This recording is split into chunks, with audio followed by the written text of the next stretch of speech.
Às vezes o sujeito fala, você está com o burro na sombra. Coloca o burro dele na sombra e ele fica no sol. Eu já ouvi pessoas falar assim, se o senhor me der um carro, eu vou para a igreja. O senhor dá o carro para ele com medo de estragar o carro, deixa o carro na sombra, na garagem, e muitas vezes vai para a igreja a pé, ou de ônibus. Quer dizer, o burro está na sombra e ele continua no sol. Mas aquele que habita no esconderijo do Altíssimo, e outra versão fala, a sombra do Onipotente de Deus, descansará. E aí o texto sagrado diz lá, Salmo 91, cairão ao teu lado, 10.000 à tua direita, mas tu não serás atingido. Mas essa sombra do Onipotente, irmãos, é a palavra de Deus. Eu quero convidar o irmão que vá em Salmos, por favor, capítulo 1, Salmos, capítulo 1.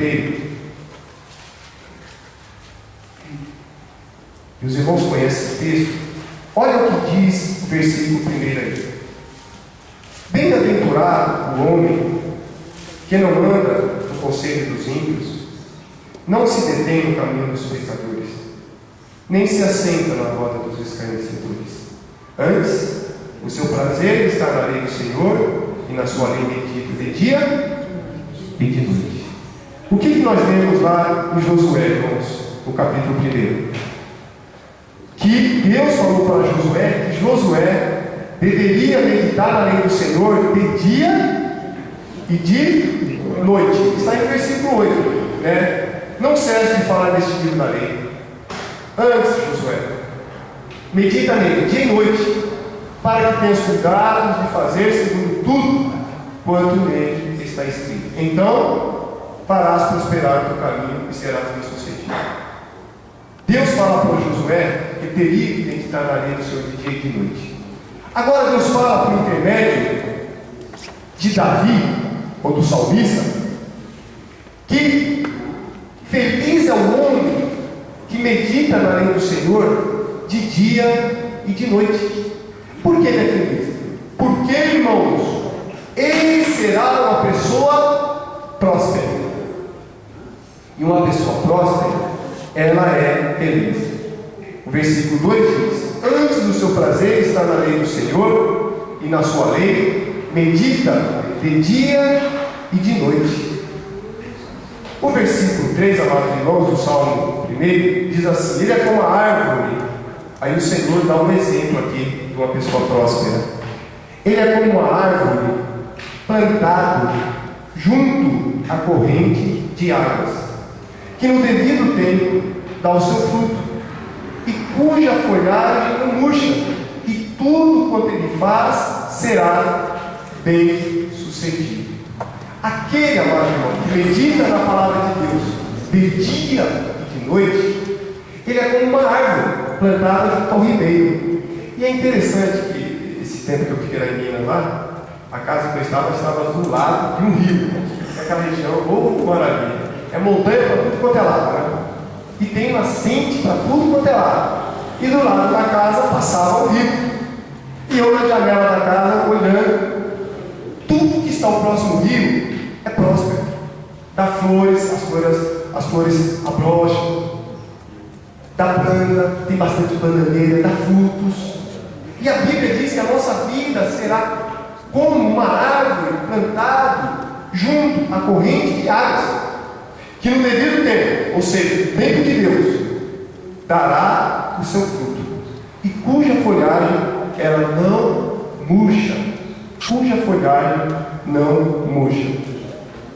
Irmãos, aí você pode perguntar: mas como eu vou ler a Bíblia e aprender da palavra de Deus, se eu não tenho entendimento da palavra de Deus, não consigo interpretar o texto sagrado? Já tentei meditar, já tentei meditar de dia, já tentei meditar de noite, mas eu começo a ler, não consigo, me dá sono, me dá cansaço, e eu desisto e desanimo.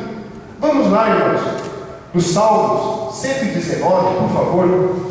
Salmo 119 e versículo 34.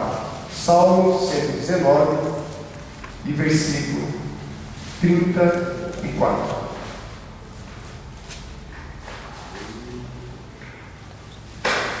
Amém? Podemos ler, irmãos? Leiamos todos. Dá-me entendimento e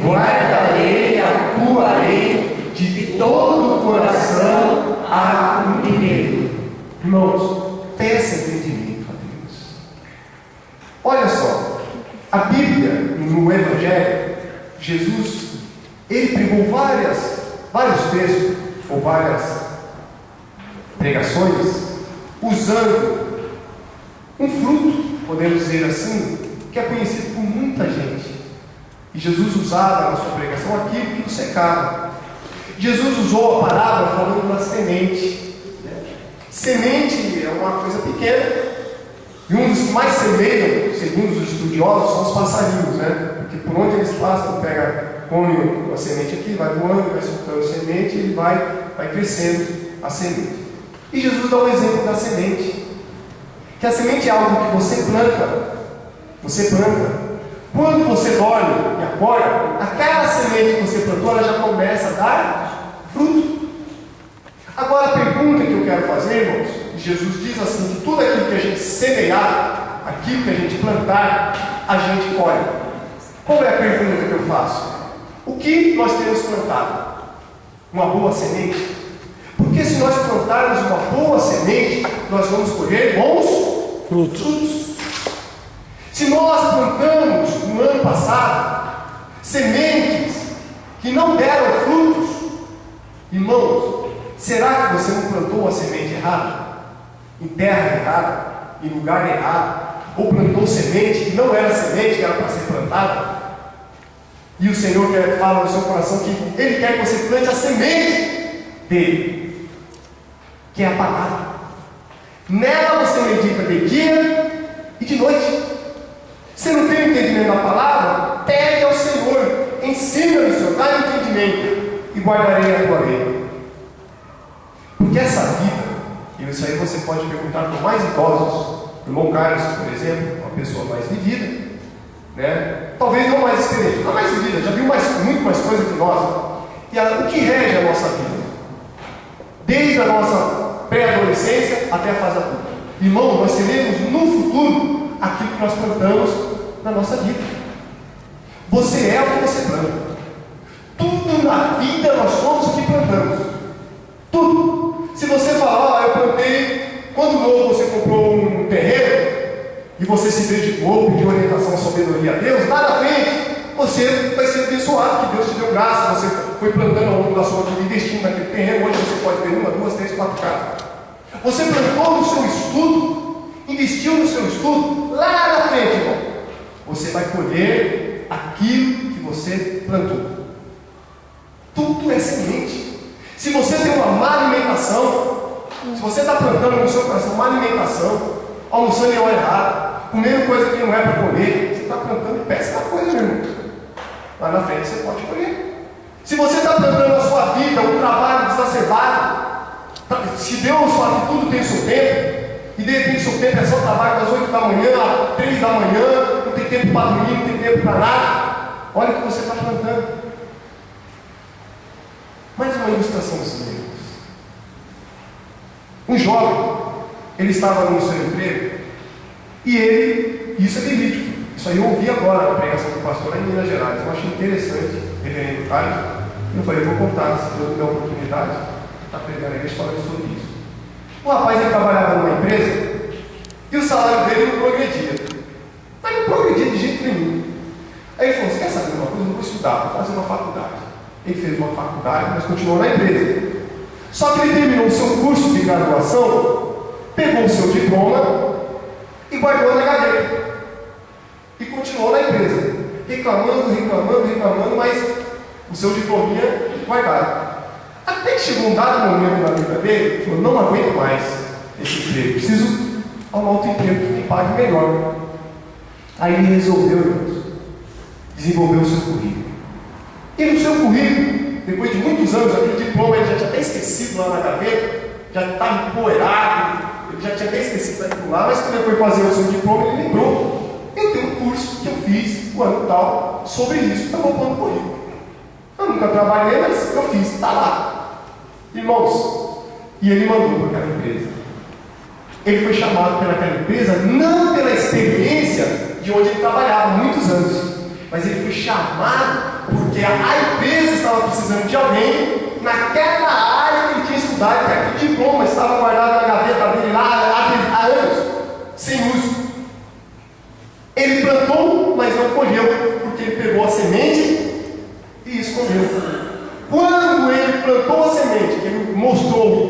Aí descobriram ele, chamou ele para pagar 3 vezes mais daquilo que ele ganhava. Mas ele plantou. E a Bíblia diz que no devido tempo vai dar o seu fruto. E ele deu esse testemunho lá na igreja. Nesse momento, quando pede para as pessoas virem na frente e dar o seu testemunho. Irmãos, Deus, ele tem promessa de Gênesis a Apocalipse. E o que é a promessa de Deus? Toda a promessa que Deus faz, e eu li lá em Josué capítulo 18, eu peço para a igreja para que abra,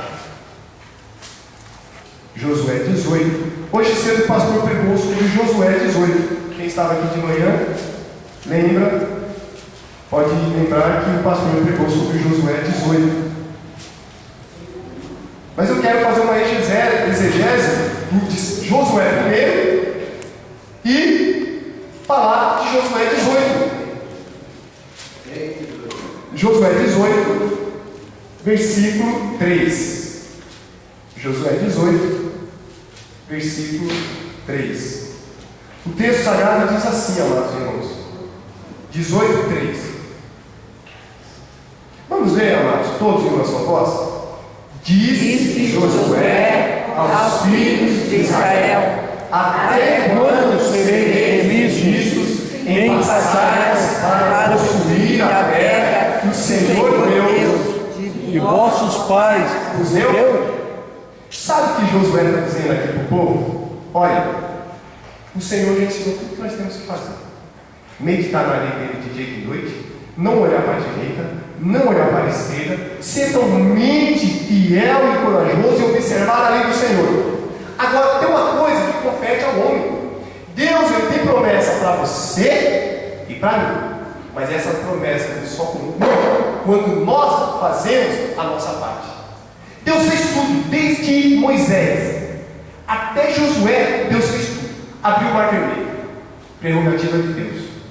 Mandou cordonizes do céu, prerrogativa de Deus. Fez sair água da rocha, prerrogativa de Deus. Alimentou aquele povo por 40 anos no deserto, onde suas vestimentas não se acabaram, e Deus cuidou do seu povo, prerrogativa de Deus. Mas tinha aquilo que compete ao homem. Deus falava para ele: Moisés, diga ao povo que marcha. O marchar, irmãos, é você e eu. O marchar é você mesmo. E Paulo, lá em Filipenses, no capítulo 3, 12, ele diz: olha, não que eu já tenha alcançado, mas eu prossigo para o alvo. A vida do crente é prosseguir, irmão. E esse prosseguir implica meditar a lei do Senhor dia e noite. Não olhar para a direita, não olhar para a esquerda, mas para o alvo. E Paulo diz assim: prossigo para o alvo. Aí Josué vem, no capítulo 18, versículo 3, e diz assim para o povo: até quando sereis remissos? Até quando, irmãos? Olha, Deus tem promessa para nossas vidas. Mas até quando sereis remissos? Em passagem para possuir a terra que o Senhor Deus de vossos pais nos deu. A promessa que Deus havia dado a Josué e ao seu povo requer o ato humano. Deus tem promessa para nossas vidas, mas tem partes que requer o ato humano de tomar posse, irmãos. O tomar posse é um ato de fé e obediência à palavra de Deus. Porque quando Deus disse a Moisés e disse a Josué que lhe daria uma terra que manava leite e mel, que a planta dos pés dele, aonde pisasse, prosperaria, promessas de Deus. Mas para se cumprir, tem que haver uma atitude, um ato de fé. E o povo estava remisso. E Josué fala: até quando vocês vão ficar remissos para possuir a terra que o Senhor já tinha dado? Porque o Senhor prometeu já um ato, já está firmado, mas tem que possuir. Deus não vai descer lá do céu e vai pegar você e deu no colo e falou: para você vai prosperar, mas eu vou fazer o que era para você fazer. Não. Ele diz assim: bem-aventurado aquele que tem o seu prazer na lei do Senhor, e na lei do Senhor nela medita de dia e de noite. E este sim será como a árvore plantada junto ao ribeiro de águas, que no seu devido tempo dá o fruto. Meus irmãos, olha a receita espiritual de Deus para nós nesta noite. E isso, quando eu digo a prosperidade, não é a prosperidade financeira, nem estamos pregando teologia de prosperidade. Nós estamos falando de ser prósperos segundo a palavra de Deus. Se o Senhor quiser te abençoar, meu irmão, na área financeira, glorifique ao Senhor. Amém. Deus pode fazer isso. Você não precisa nem jogar, porque tem irmãos que você pode ficar jogando em telecena, mega cena. E a Bíblia diz assim, não gastei o seu dinheiro naquilo que não é. Quem conhece o texto? Isaías. Não gasteis o seu dinheiro naquilo que não é bom. Então irmãos falam, não, vou fazer uma fezinha. E fala que isso é fé. Vou lá na loteria, tal, né? Fazer um mega cena, quem sabe ganhar 170 milhões, foi o acumulado que teve aí, né? E sair dentro da igreja. Irmãos, eu estou para dizer que se chegar um irmão com um dízimo de uma mega cena, a igreja não vai ficar perguntando de onde deu esse dinheiro, porque não é prerrogativa da igreja perguntar isso, né, irmão? Mas não é bíblico jogar. Mas tem muitos crentes que jogam. Mas a prosperidade que Deus promete, amados irmãos, é baseada na meditação da lei do Senhor. Você pode ter certeza, irmãos, faz uma experiência com Deus esse ano de 2012. Por exemplo, tem muitos irmãos que já é próximo da área financeira. Não é isso que ele está pedindo para Deus.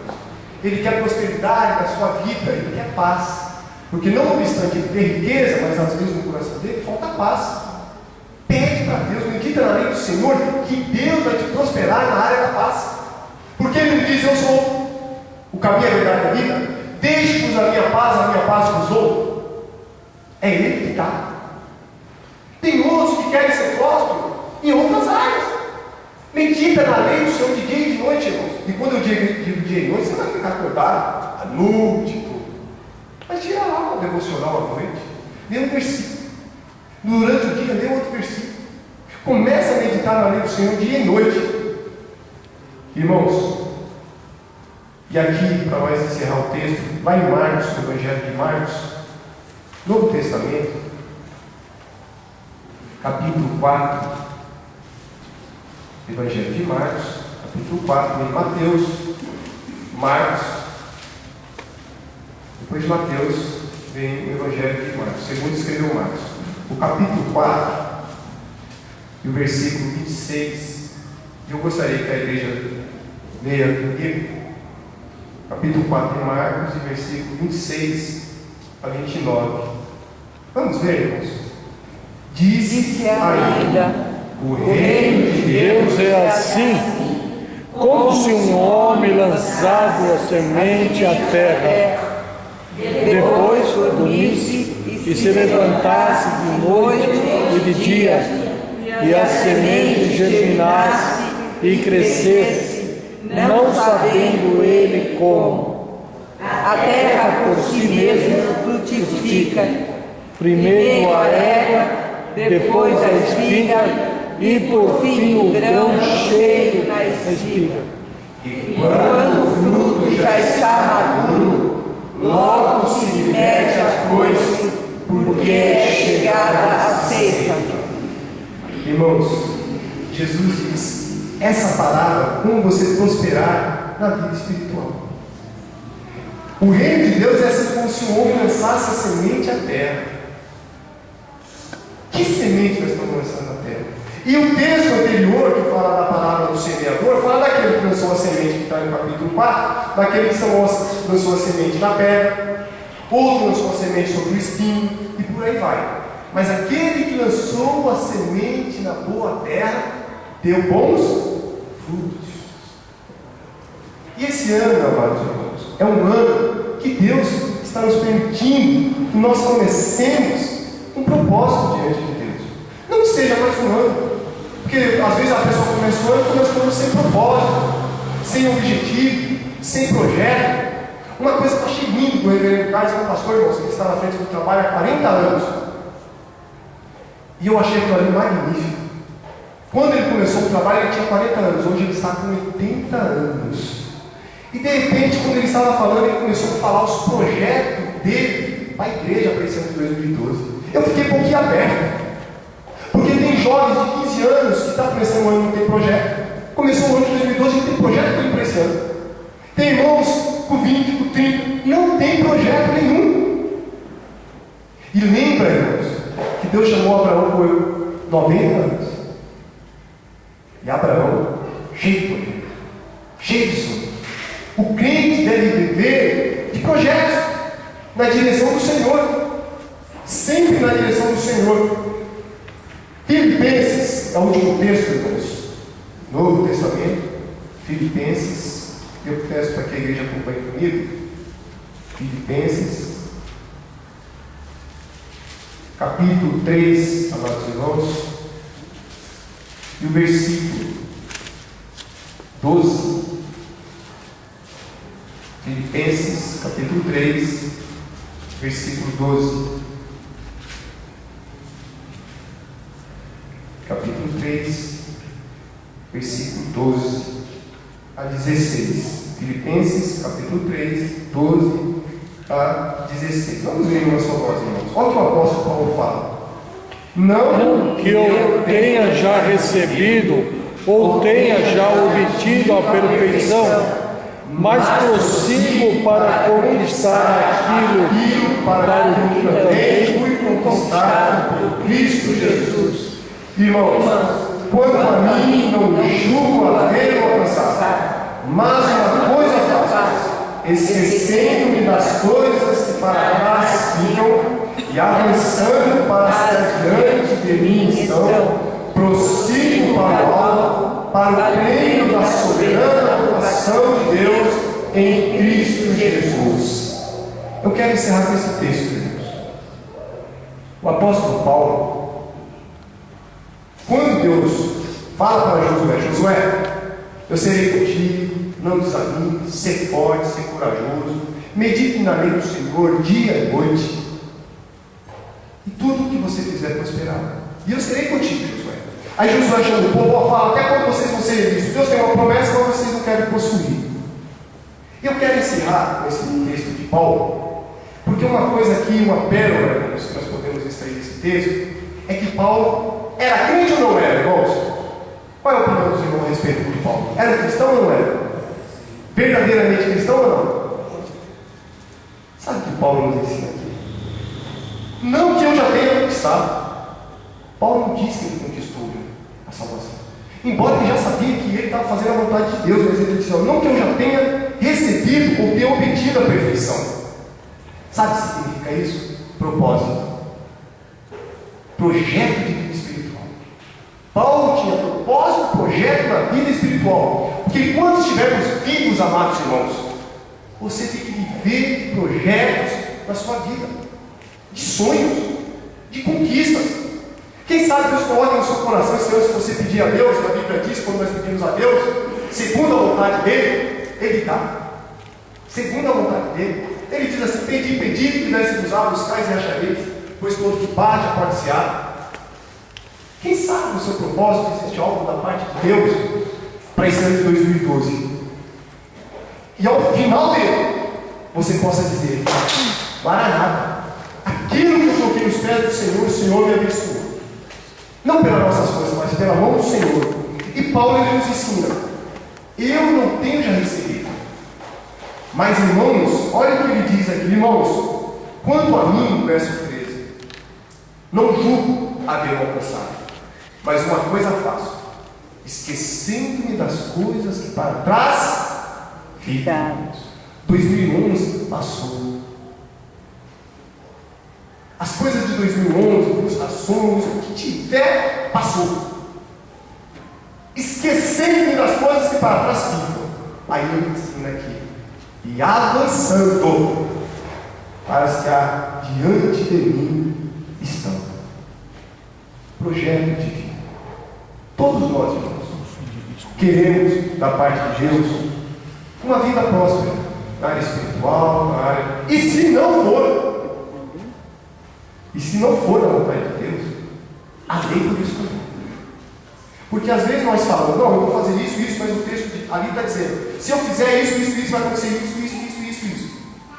E às vezes não acontecer, você vai querer julgar Deus, ou cobrar de Deus. Vamos lembrar, irmãos, que Deus fez promessa para Abraão, fez promessa para Moisés.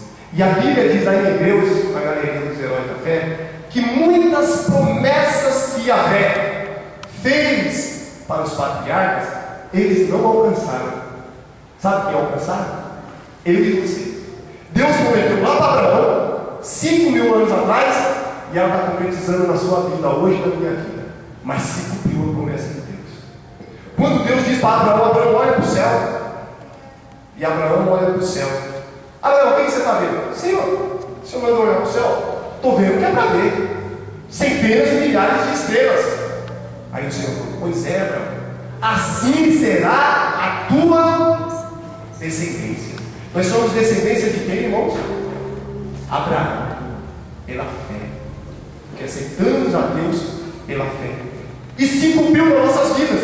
O que Deus promete, se cumpre. Se não se cumprir na sua vida, pode ter certeza, amados irmãos, na vida dos seus filhos, dos seus netos, dos tataranetos, mas vai se cumprir.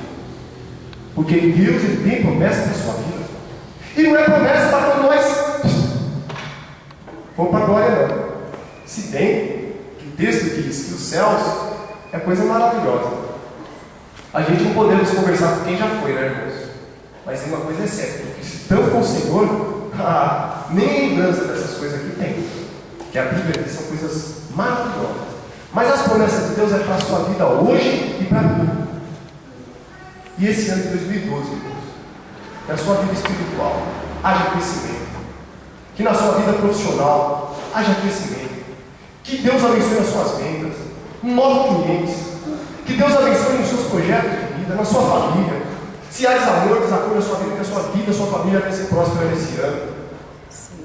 Que há desentendimento, que em nome de Jesus, na vida da sua família, esse ano de 2012, venha haver entendimento, comunhão, união.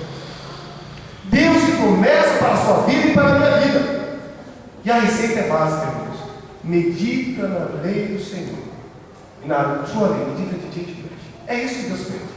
Deus não está falando para você vir aqui na frente, pegar tudo que você tem, como a teologia da prosperidade prega, e você tem que dar o seu carro, a sua casa, tudo. Não, não é isso. Você quer ser próspero, de acordo com a palavra de Deus, medita na lei do Senhor. Medita na lei do Senhor. Se falta entendimento, peça entendimento a Deus, sabedoria a Deus. E uma coisa eu posso garantir para os irmãos: a Bíblia diz isso, faça a prova de mim. No final do ano, irmãos, faz o balanço da sua vida, na área espiritual. Porque Ele vai te abençoar, não vai ser só na área espiritual, não, em todas as áreas, em nome de Jesus.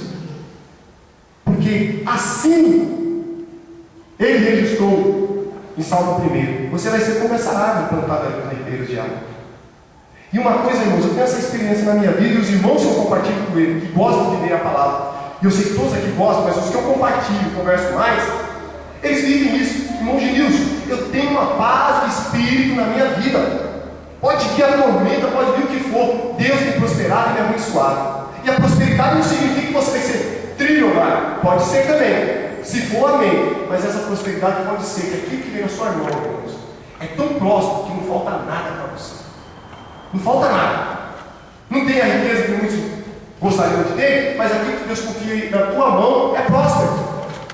Sua família é uma família abençoada, seus negócios, Deus tem abençoado, as suas amizades são amizades boas, de modo que você não tem que se queixar, e você possa dizer com tantos: até aqui o Senhor me ajudou, até aqui o Senhor tem me guardado e me fortalecido. Essa é o voto que eu faço a Deus e a oração que eu faço a Deus. Que esse ano de 2012, em nome de Jesus, a igreja colocar no seu coração esse propósito, como Deus requer de nós, meditar na palavra dele, de dia e noite. Essa prosperidade, ela vai vir na sua vida. E você não vai precisar pedir nada, nem precisa pedir, porque é Ele que promete. Porque Ele fala: se você meditar na minha lei dia e noite, você vai ser como uma árvore plantada junto a ribeiro, cujas folhagens não murcham, e tudo quanto fizer prosperará. Isso é Bíblia que eu estou pregando, não é teologia de prosperidade, não, irmãos. Eu estou pregando a palavra de Deus. É palavra de Deus. Porque Deus, Ele requer daquele que muda um tio ou um jota da sua palavra. E eu não quero levar isso nas minhas costas, não. Eu estou pregando a prosperidade segundo a palavra de Deus. Porque Deus não vai estar pregando pobreza, não. Deus é rico. Seu filho é rico. Todos que passaram, os que não eram ricos em dinheiro, eram ricos em sabedoria. Existe riqueza maior que a sabedoria? Não. Não existe, irmãos. Se você não tem, peça a Deus que Ele vai te dar. E em nome de Jesus, esse ano, vamos celebrar esse ano como vence a nossa vida. Esse mês de janeiro é o primeiro mês de 2012, e nós entendemos que é o primeiro mês do ano, e assim nós entendemos que é uma primícia de Deus também. Que Deus nos abençoe, que o Senhor Deus nos guarde e que faça prosperar sobre nós, irmãos, as tuas bênçãos, que são ilimitadas. Amém? Vamos cantar um bocado de foi aqui, irmãos. Primeiro vamos fazer uma leitura, amados irmãos.